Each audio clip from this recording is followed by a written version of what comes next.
Hola a todos, ¿se ve bien?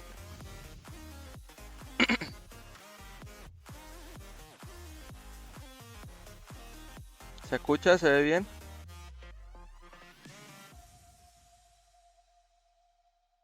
Hola,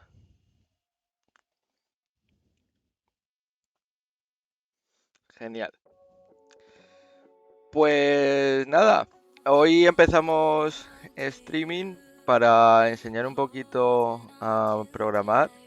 Vamos a programar con Python, ¿vale? Y bueno, me voy a presentar para quien no me conozca, yo soy Cristian, soy programador desde, no lo sé, muchos años ya. Y me dedico pues profesionalmente a programar desde hace 7 años o cosas así. Y, y nada, pues me gustaría hacer este stream para enseñar a gente que no sabe programar a pues empezar a hacerlo y quién sabe si en un futuro, según vamos viendo más cosas, porque la idea no es quedarse solo con Python, sino también ver otros temas. Por ejemplo, control de versiones, programación web, programación de base de datos y muchas otras cosas. La idea sería que alguien que no sabe programar a través de estos directos y con el tiempo pudiera, si quisiera, conseguir un trabajo como programador. Entonces, pues eso es un poco la idea, empezar desde cero, a ver todos los temas, ya digo, centrados en Python al principio y con el tiempo ir añadiendo cosas más avanzadas, ¿vale? Y bueno, claro, divertirnos en el proceso. Me gustaría hacer mm, programitas en el proceso de aprendizaje, como algún juego o cosas así para que sea un poco más ameno pues aprender a programar, ¿no? Porque normalmente muchas clases de programación suelen ser un poco aburridas con el tiempo y me gustaría un poco de, demistificar eso. Em, bueno, las clases lo vamos a hacer todos los martes a las 7. Espero no tener que saltarme ninguno. Y durarán, pues, me voy a preparar un temario para cada una de las clases para no ir de cero. Y lo que dure, pues si dura 1 hora, pues 1 hora, si son dos, pues dos, y si es media, pues media, ¿no?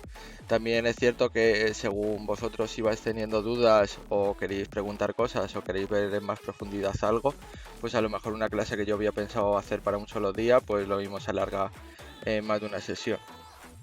Eh, los que no podéis asistir a los directos o no podáis en algún momento venir a algún directo o lo queráis volver a ver con más calma, todos los voy a subir en diferido a YouTube para que lo veáis cuando queráis y si tenéis cualquier duda y no me lo habéis podido preguntar en el directo, pues me lo podéis dejar en comentarios en YouTube y os contestaré por ahí o si es algo interesante que veáis todos, pues ya lo comentaremos en otro directo, ¿no? Luego, ya os comentaré más adelante los ejemplos que hagamos y el código que veamos en los directos y demás. Luego lo subiré a un repositorio de GitHub, ¿vale? GitHub es una página que tiene todo un sistema montado de Git, que es para controlar versiones de código, ¿vale? Y donde podréis vosotros, y os enseñaré cómo hacerlo, subir vuestro propio código o consumir código de otra gente, ¿vale? Y luego también quiero hacer, que no me ha dado tiempo esta semana, un servidor de Discord para que también podáis poner por ahí dudas o compartir código con otra gente que esté asistiendo a estas clases y pues donde podamos charlar un poco y tal y poner pues anuncios sobre el curso y tal. Voy a intentar también poner en Twitter lo más que pueda pues si hay cualquier cosa o adelantar que vamos a ver en las siguientes clases y demás y nada, si queréis me podéis seguir por ahí y está en el link en el About de aquí de la página de Twitch y podéis meteros ahí y mirar pues las novedades, ¿vale? Entonces, yo creo que vamos a ir entrando un poquito en materia, ¿no? A ver, ¿alguien de aquí no sabe absolutamente nada de programación? ¿No ha programado nunca? ¿O tiene muy pocas nociones?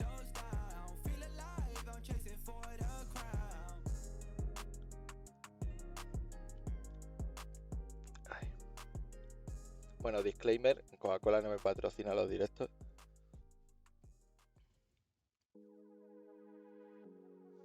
Vale, bueno,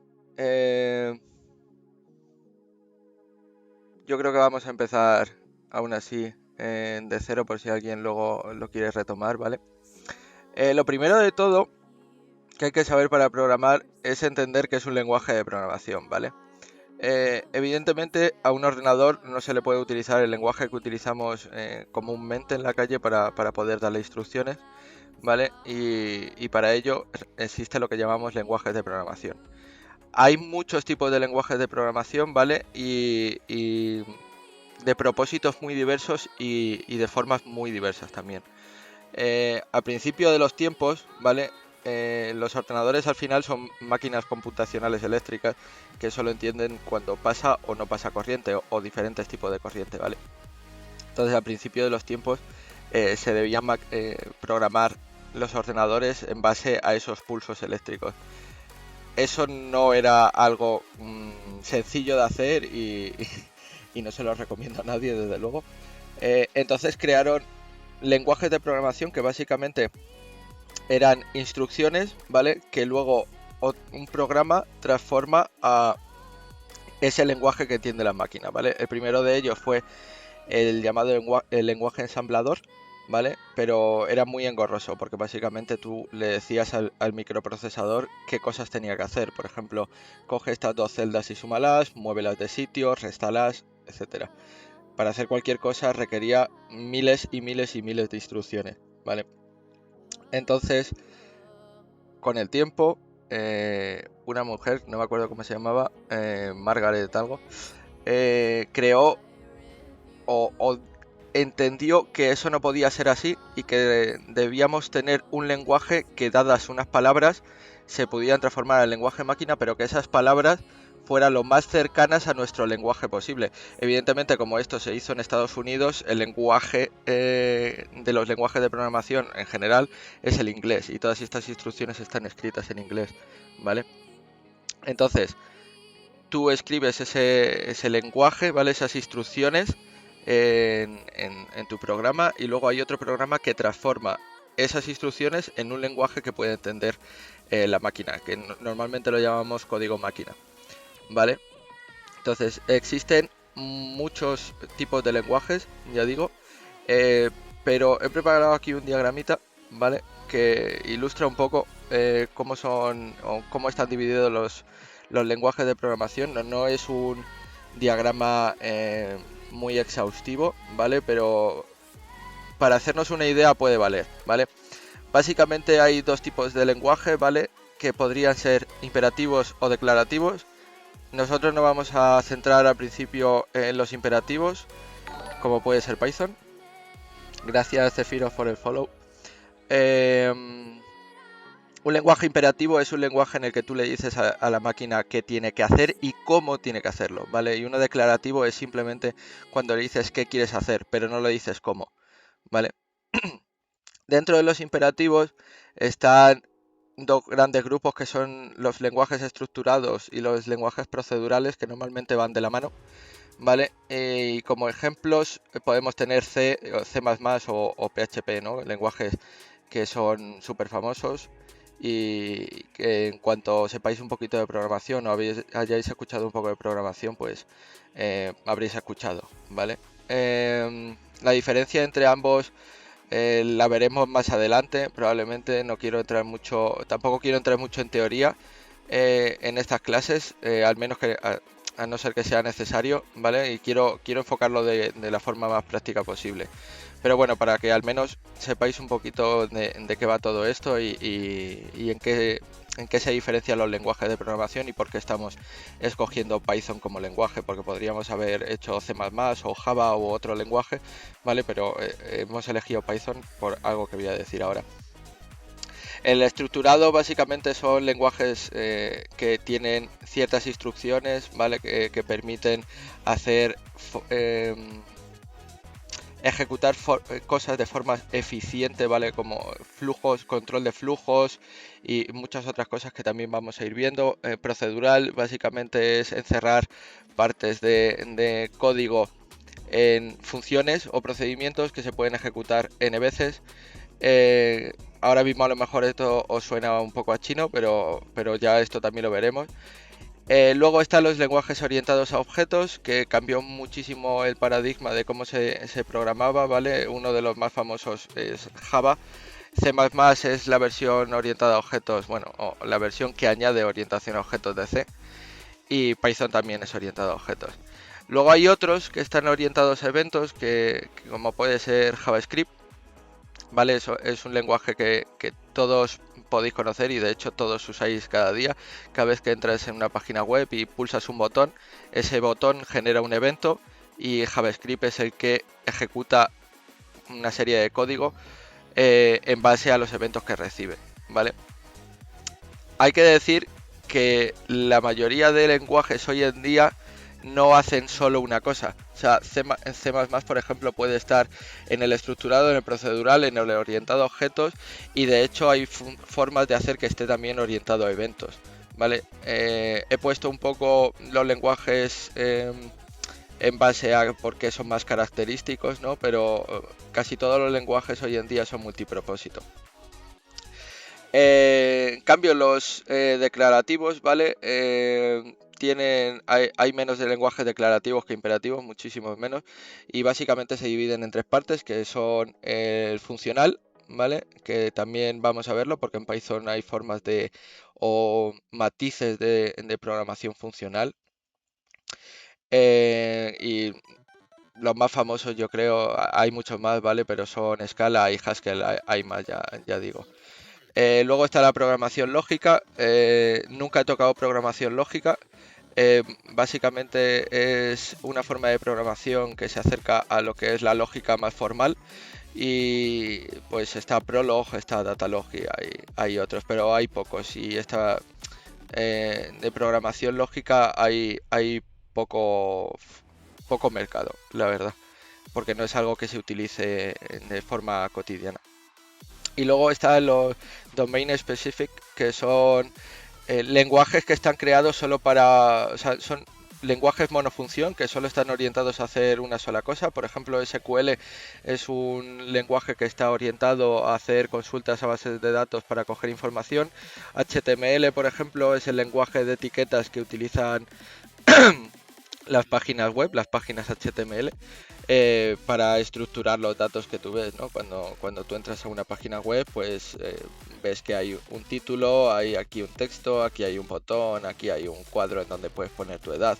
Todo eso son etiquetas HTML. ¿Vale? Entonces, todos los lenguajes de programación están orientados a programar algoritmos. Un algoritmo es la secuencia de pasos que tú tienes que hacer para conseguir un fin.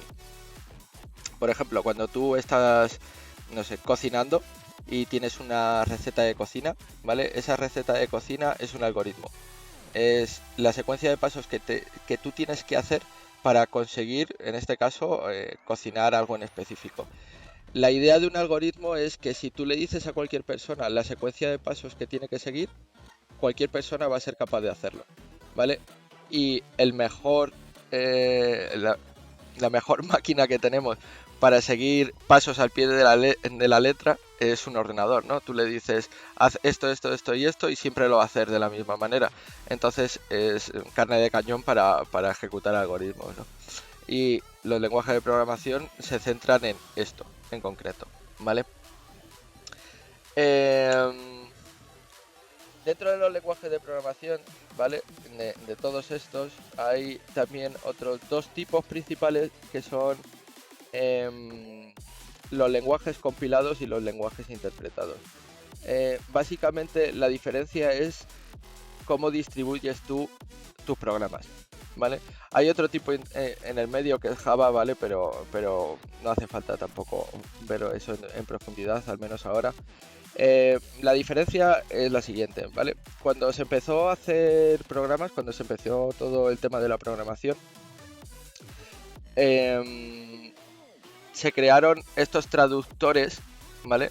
Estos traductores que se llaman compiladores, que compilan o traducen esas funciones, ese lenguaje que está más cercano al nuestro, al lenguaje de la máquina, ¿vale?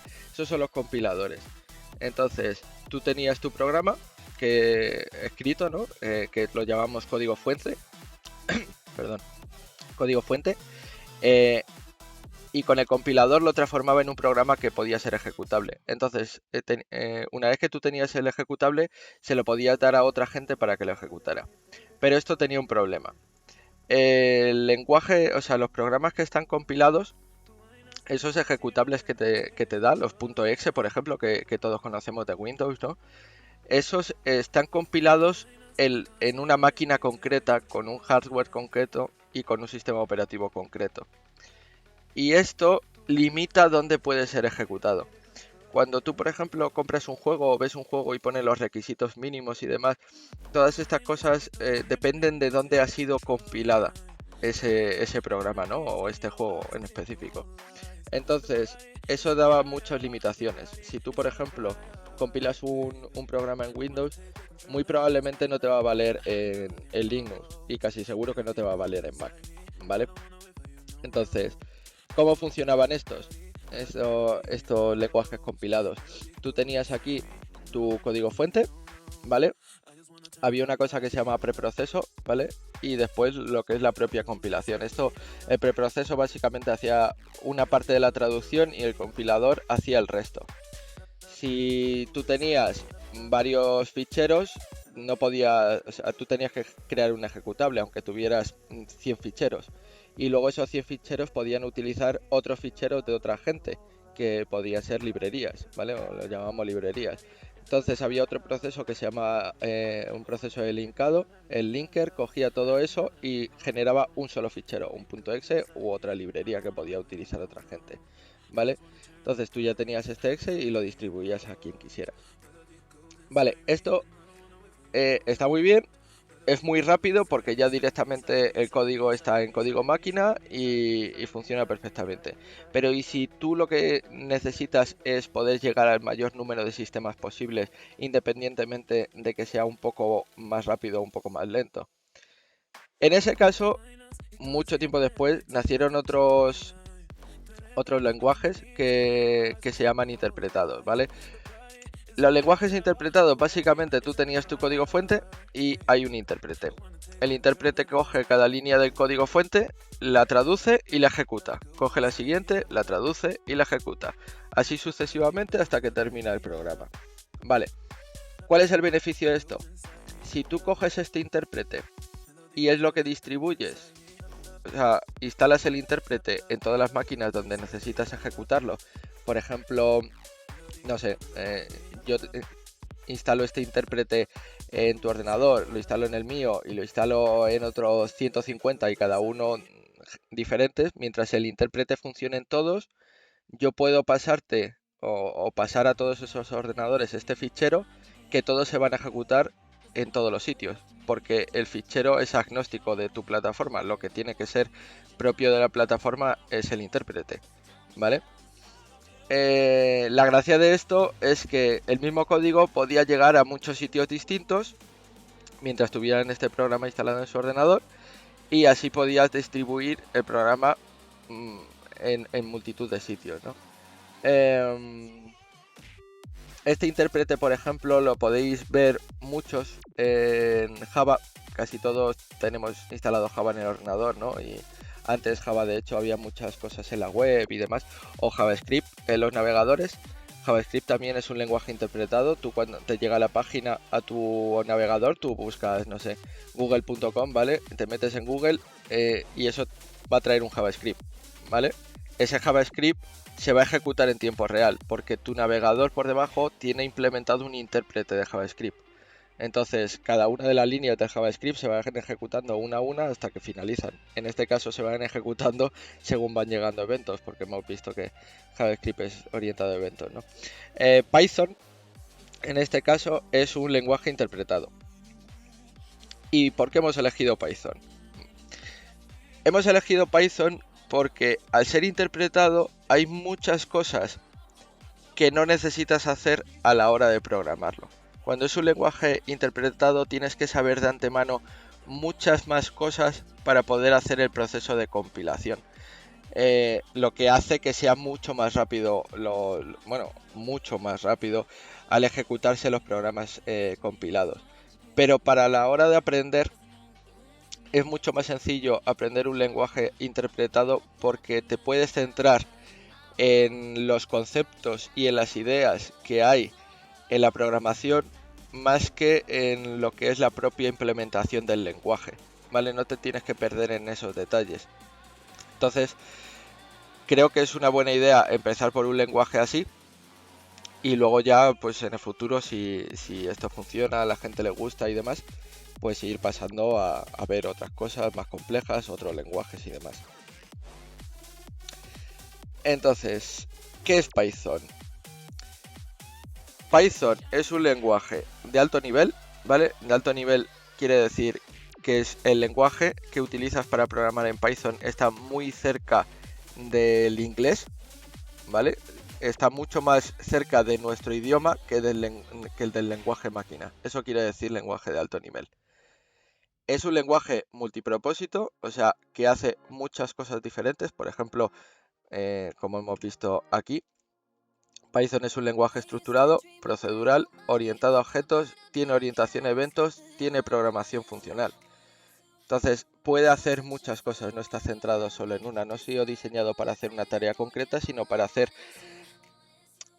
bien muchas tareas, en vez de hacer muy bien una sola, ¿vale? Entonces, te sirve para hacer multitud de programas, desde no sé, una base de datos puedes hacer en Python, puedes hacer un juego, puedes hacer un navegador web, puedes hacer multitud de cosas, ¿vale?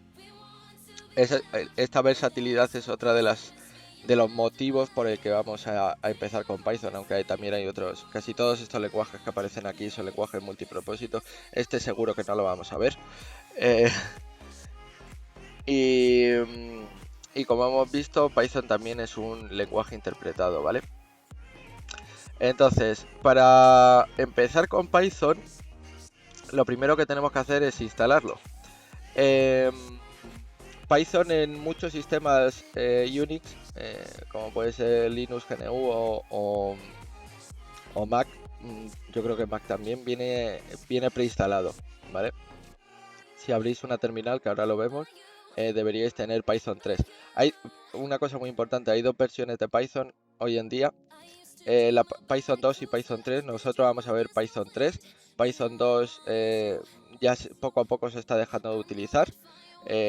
No voy a explicaros por qué se dividieron las versiones en dos, ¿vale? Hacia Visual Basic, quieres decir.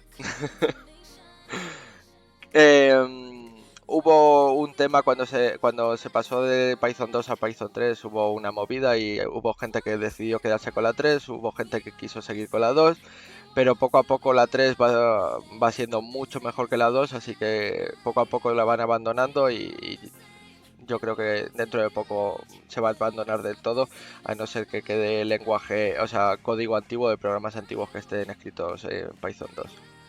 Vale, entonces nada, nosotros vamos a ver el 3. Creo que ahora mismo va por la versión 3.9. Entonces, lo primero de todo, para los que tengáis Windows o no tengáis Python 3 instalados en vuestra máquina, os tenéis que meter aquí, ¿vale? python.org/downloads, ¿vale? Y descargaros la última versión. Por aquí también tenéis instrucciones y demás. Para ver cómo se puede instalar y demás. Aquí en lo que digo está la Python 2.7 y luego todas las 3. Nosotros vamos a ver la 3.9. No sé si tengo la 3.9.2 o la 3.9.1, pero vamos, la 3.9. Y, y nada, ir instalando esto porque lo vamos a necesitar para todas las clases. Y si no, pues dejadlo instalado para el próximo día porque el próximo día ya vamos a empezar de verdad. Entonces, una vez que lo tengáis, vale, os abrís una terminal. Si tenéis Mac, pues pulsáis Command espacio terminal. O si tenéis otra terminal, pues la que sea, ¿vale? El Linux, pues si usas Linux y no sabes abrir una terminal tienes un problema. Y en Windows creo que pulsa la tecla Windows y ahí escribes cmd y punto, o abres la PowerShell y, y listo. De todas maneras tenéis instrucciones aquí de cómo hacer todo y cómo probar que ha funcionado correctamente y demás. ¿Vale? Una vez que lo tengáis, pues deberíais tener este comando, ¿vale? Si escribís Python 3 version, os debería salir la versión que tenéis de Python, si lo tenéis instalados y demás. ¿Que trae un exe para instalar Python? Sí, probablemente. Estás en Windows, ¿no? Vale, pues nada, instálatelo y sigue las instrucciones, no debería darte muchos problemas. De todas maneras, para programar, la verdad es que no recomiendo... Ah, bueno, pues lo que puedes hacer, bueno, supongo que tienes aquí una guía, pero si te añades ese paquete, ese ejecutable de Python, te lo añades a la variable de entorno path, ¿vale? Si no sabes cómo hacerlo, luego te paso un link o lo dejo en la descripción del vídeo de YouTube. Te lo puedes añadir al path, que es donde Windows busca los programitas que tiene en la terminal, y así ya lo podrías ejecutar desde cualquier lado, ¿vale? No sé qué estaba diciendo. Ah, una vez que tengáis... Claro, pero te abre en CMD la versión interactiva. Ah, ahora vamos a ver eso en versión interactiva y versión... bueno, versión no interactiva.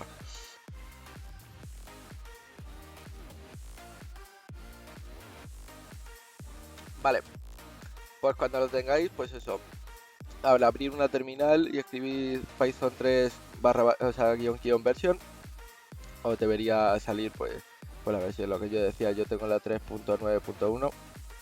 No sé si me la actualizaré después de este directo porque los cambios que va a tener son mínimos y no creo que vayamos a ver nada que tenga versiones más avanzadas de Python hasta dentro de bastante, ¿vale? Porque ya las versiones que tienen son para temas que no son básicos, al menos hasta donde yo sé. De todas maneras, revisaré las release notes y os diré.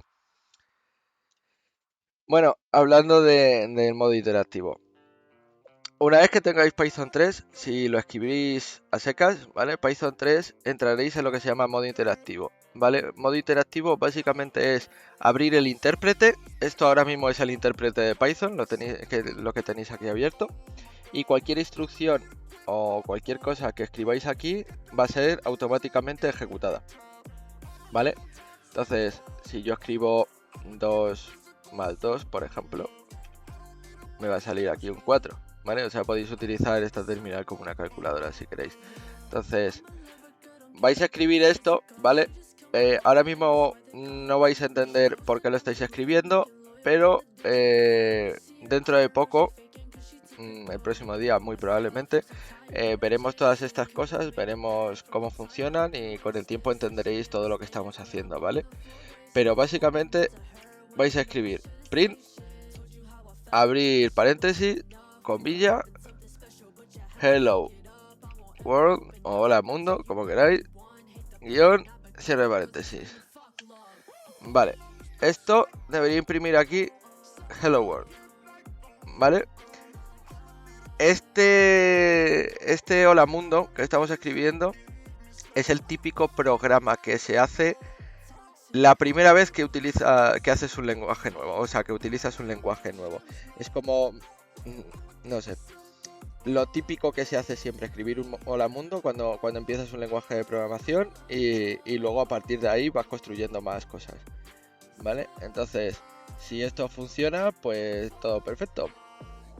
No sé si alguno está dentro de Python 3 y ha probado a ver si le funciona ejecutar algo y demás. Y si no, pues ya lo probaréis cuando podáis. Una cosa que está clara es, yo aquí os voy a enseñar, pues os voy a intentar enseñar todo lo que sé, pero por mucho que yo os enseñe, si vosotros no practicáis, esto no sirve de nada realmente. La programación es es algo que requiere mucha práctica, estar mucho tiempo, hacer muchas cosas, sobre todo requiere equivocarte y volverte a equivocar y volverte a equivocar y buscar por qué te estás equivocando y aprender y aprender y aprender. Y también ver código de otras personas, ver por qué, cómo han llegado a esas soluciones y a partir de ahí pues ir aprendiendo cómo piensan otras personas para mejorar uno mismo, ¿no? Entonces es muy importante que todo lo que veamos aquí y sobre todo después que yo os mandaré ejercicios o proyectillos que podéis ir haciendo, que los hagáis, que lo probéis y que os enfrentéis a ello. Una idea que sí que había tenido es lo que digo, mandar proyectillos y demás para ir haciendo según vayamos avanzando o ejercicios y luego en las clases corregirlo. O sea, a lo mejor lo mando en un directo y lo vemos las soluciones en el directo siguiente, o incluso si son proyectos así un poquito más majos, pues a lo mejor podemos revisar en directo los programas que habéis hecho alguno de vosotros o los que más interesen o no sé, lo vamos viendo. Sobre todo habrá una parte en la que hagamos algún jueguecito simple, por ejemplo un Tetris, un Buscaminas, un Flappy Bird o algo así, o varios de ellos. Y a lo mejor ahí sí sería interesante poder ver las creaciones que habéis hecho cada uno en directo y comentar pues qué cosas están bien, qué cosas están mal, dónde podéis ir mejorando, ¿vale? Bueno, espero que hayáis probado esto y que os funcione y si no que lo probéis después y ya me decís si tenéis cualquier duda o lo que sea, ¿vale? Para salir pues control D, ¿vale? Esa forma de programar dentro de la terminal o sea, de la versión interactiva de Python está muy bien para probar cosas rápidas o para hacer algo muy concreto, pero normalmente nosotros no programamos así, básicamente porque sería muy tedioso y cada vez que tuviéramos que ejecutar algo tendríamos que estar volviendo a escribirlo, volver a escribirlo, ¿no? Y entonces, ¿cómo podemos hacer que los programas persistan en el disco duro y los podamos ejecutar una y otra y otra y otra vez? Vale, para esto básicamente lo que vamos a hacer es crearnos un archivo de texto con extensión .py, por ejemplo holamundo.py, ¿vale? Y lo vamos a guardar y lo vamos a ejecutar desde ahí. Para hacer esto podríais utilizar bloc de notas, ¿vale? Perfectamente, o Notepad++ o lo que utilicéis, excepto, o sea, pero tienen que ser programas de edición simple, ¿vale? No vale ni utilizar el WordPad, ni el Word, ni el LibreOffice, ni Google Docs, ni nada por el estilo. Eso no vale, ¿vale? Tienen que ser programas de edición simple como el bloc de notas. Aunque pudiéramos hacer eso, que se puede, y puedes programar Python así, no es lo más recomendable, porque hay programas que ya están diseñados y editores de texto que ya están diseñados para ayudarnos en la tarea de programar, ¿vale? Estos programas se llaman IDEs, ¿vale? IDE, así, ¿vale? Básicamente es esto, entornos de desarrollo integrado. Un entorno de desarrollo integrado, un IDE, es básicamente un editor de texto que trae funciones y facilidades a la hora de programar. Por ejemplo, en nuestro caso, el editor que vamos a utilizar, en nuestro IDE, va a tener un intérprete de Python, va a tener herramientas que facilitan la creación de código. Por ejemplo, tienes una parte que autorrellena código, que se suele llamar en los IDEs IntelliSense, que viene por aquí. Tiene también herramientas de construcción, tiene un depurador. Un depurador básicamente es un programa que te ayuda a ejecutar tu programa paso a paso y ver qué está ocurriendo en cada uno de esos pasos para detectar errores y corregir bugs. Y nada, vamos a utilizar uno de estos, ¿vale? Y os voy a dar varias opciones. Dentro de estas opciones tenemos la primera, que es la que yo voy a utilizar, porque creo que es la más sencilla para alguien que está empezando a programar y empezando en Python, que es PyCharm, ¿vale? desde aquí en JetBrains PyCharm Downloads lo podéis coger, ¿vale? Descargaos la community, la profesional es de pago. Este es un editor básicamente que está centrado única y exclusivamente en programar para Python, tiene un montón de plugins y cosas para mejorar la experiencia de programar en Python y ayudar a que sea lo más fácil posible, ¿vale? Os lo descargáis, lo instaláis y listo. Si no os gusta esta opción, tenéis Visual Studio Code, ¿vale? Visual Studio Code, yo normalmente utilizo este editor. Básicamente es un editor de código extensible, ¿vale? Que está hecho por la gente de Microsoft, pero es muy bueno, está además muy de moda hoy en día. Y la gracia que tiene es que tú te instalas el editor y luego a través de plugins puedes hacer o programar para multitud de cosas. O sea, puedes tener Visual Studio Code para programar en C++, en C Sharp, en Java, en Python, en 50 lenguajes distintos, y tiene plugins para hacer muchas otras cosas que veremos. Por ejemplo, esto es una de las cosas que veremos, ¿vale? Docker, y esto, por ejemplo, te da plugins para poder trastear con ello. Una vez, si queréis tirar por esta opción, ¿vale? Más extensible, una vez que os lo instaléis, tenéis que veniros aquí. Todos estos links también os los dejaré en YouTube. Os venís aquí y seguís un poquito la guía que te va a enseñar cómo meter Python en Visual Studio, y te va a enseñar a utilizar las herramientas que tiene para Visual Studio. Mirad, aquí está el Hello World que nosotros hemos escrito antes, y te enseña todas las cosas que te ofrece, ¿vale? Si quieres una versión de PyCharm más potente para programar en más cosas que aparte de Python, está la otra opción que yo utilizo, que es de la misma gente que PyCharm, ¿vale? Es de JetBrains, pero se llama IntelliJ, que básicamente es un lenguaje que sirve, o sea, un IDE que sirve para muchas más cosas. Básicamente es un PyCharm con esteroides que te permite programar en Java, en Kotlin, en Scala, en Android, en un montón de cosas.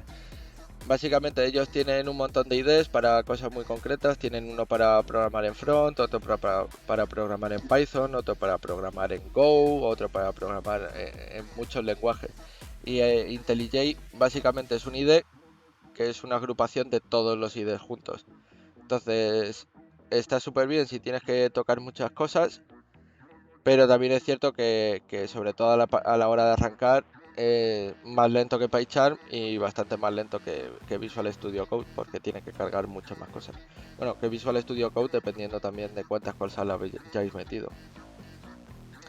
Y luego por último, a los más hardcore, que os gusta la sensación de ser un hacker, os voy a dejar por aquí la opción extra para tipos duros, que es Vim. Si te quieres arriesgar y ser un master hacker del universo, pues tira por aquí. Y lo mismo para la semana que viene, tienes el editor funcionando para Python. Pero bueno, Vim es un editor que tiene muchísimos años, muchísimos años. Hoy en día sigue habiendo muchísima gente que lo utiliza, y básicamente es porque es increíblemente rápido. O sea, increíblemente rápido. Te lo puedes customizar a tu gusto desde cero, todo lo que tú quieras, y es todo desde la terminal. El problema que tiene Vim, sobre todo, que por otra parte es su mayor virtud, es que tienes atajos de teclado para todo y te puedes configurar los tuyos y puedes configurar macros y puedes configurar un millón de cosas. Pero claro, todo eso lleva un tiempo aprendértelo y adaptarte a todo ello.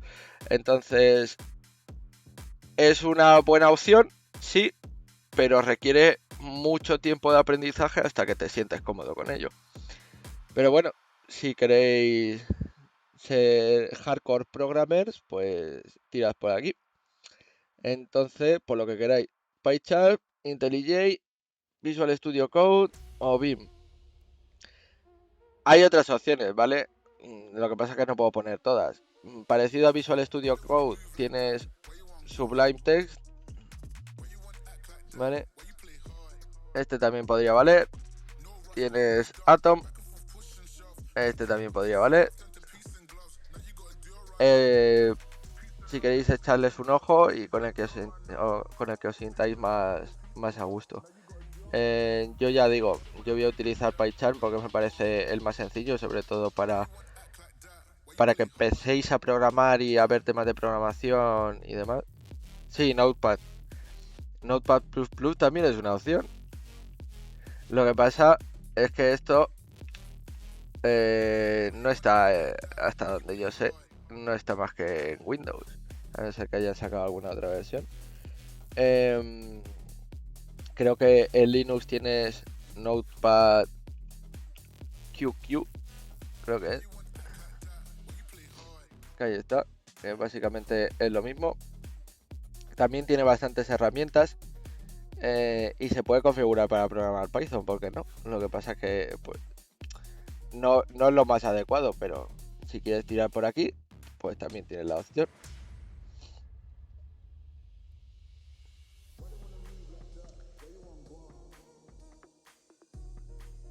Venga, ¿alguien se anima a tirar con Vim?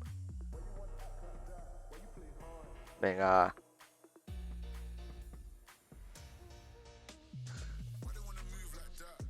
Pues prefiero Notepad++ que, que programar en papel. Nadie se va a animar con Vim, no seáis tímidos. Si esto, buena shit. Bueno, pues nada, os instaláis aquí el PyCharm si queréis o el que queráis.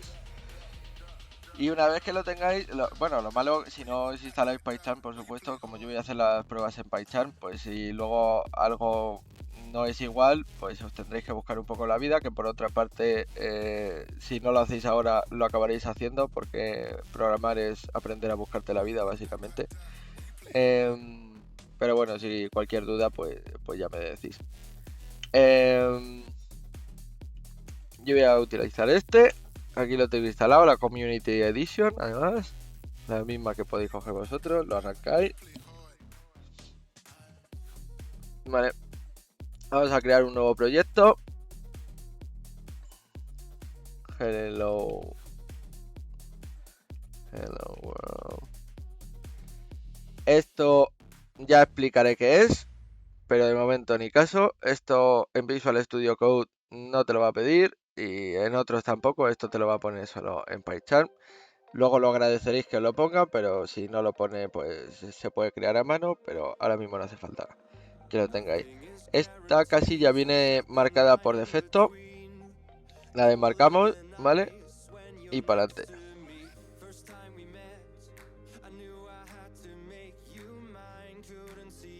Siempre Python, nunca en Python.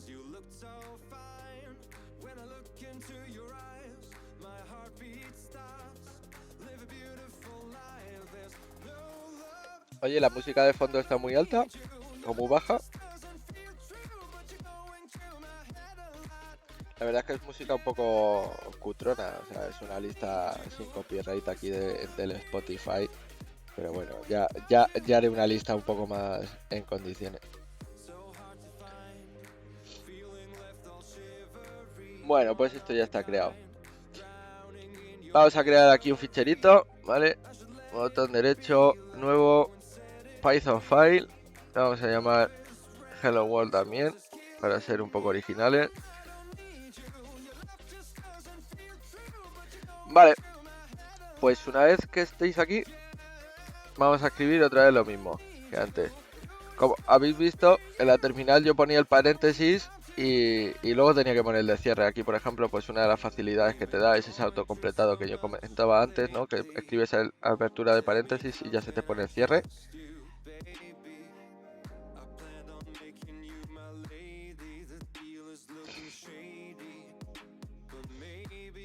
Yo creo que es música ambiental muy acorde con lo que estamos viendo, ¿no? Bueno. Comilla.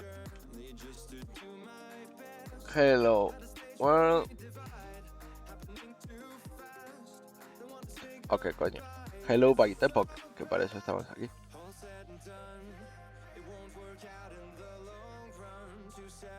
Vale, una vez que tengáis esto, pues dependiendo de dónde estéis, pues se ejecutará de una manera o de otra. Aquí es a este botoncito o control shift R. No sé si en Windows o Linux tendrá otra hotkey distinta, pero bueno, vamos a darle desde aquí para que lo veáis.